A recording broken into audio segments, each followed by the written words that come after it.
শীতের আবহে শুরু হয়েছে পিঠা বানানোর উৎসব। বিকেল হলেই রাজবাড়ির বিভিন্ন স্থানে বসে পিঠার দোকান। চিতই, ভাপা সহ বেশ কয়েক রকমের পিঠার পসরা সাজান বিক্রেতারা। এসব ব্যবসা করেন শহরের নারীরা। সন্ধ্যার পর শুরু হয় পিঠা বিক্রির ধুম। রাজবাড়ি থেকে মিঠুন গোস্বামীর রিপোর্ট।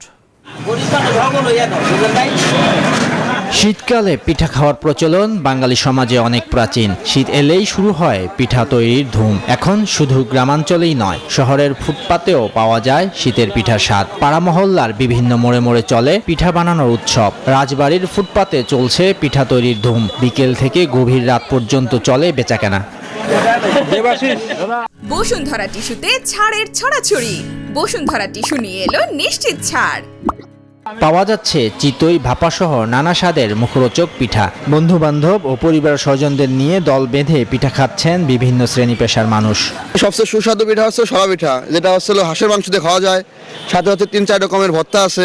বাহারি রকমের ভর্তা দিয়ে পিঠার পসরা সাজিয়ে তিনি বিক্রি করছেন। তো পিঠা খেলাম বিভিন্ন রকম ভর্তা দিয়ে, ভালোই লাগছে। আমরা একসাথে এখানে বসে পিঠা খাই, গল্প করি, একসাথে দেখা হয়। ব্যবসায়ীরা জানান পিঠার সাথে বিভিন্ন রকমের বাটা মশলা, শুটকি ভর্তা ও ধনেপাতার চাহিদা বেশি। পাশাপাশি পিঠার সাথে হাঁসের মাংসেরও চাহিদা রয়েছে। পিঠা বিক্রি করে ভালো লাভবান হচ্ছেন তারা। 9 বছর এখানে বিক্রি করি, মানে আমার পিঠাটা বেশি ভালো। ডেকিতে চাইল কুটে পিঠা বানাই, সেই জন্য আমার পিঠাটা বেশি চলে। নভেম্বর থেকে শুরু হওয়া পিঠা বিক্রি উৎসব চলবে আগামী ফেব্রুয়ারি পর্যন্ত।